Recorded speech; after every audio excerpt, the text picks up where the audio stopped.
आज तुम्हारी नेकी और गुनाहों का हिसाब किताब हो रहा था, जिससे तुम जन्नत में जा रहे थे। लेकिन हाँ, तुम्हारी एक नेकी कम होने की वजह से आज तुम जहन्नम में जा रहे हो। क्या? मैं जहन्नुम में जा रहा हूँ?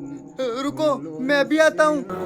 बाबा, मेरे प्यारे बाबा, आप बस अपने हिस्से की बस एक नेकी मुझे दे दो, जिससे मैं जहन्नुम की बजाय जन्नत में जा सकूं। भाई भाई, तू मेरा कितना अच्छा भाई है। भाई बस तू मुझे अपने हिस्से की एक नेकी दे दे, जिससे मैं जन्नत में जा सकूं।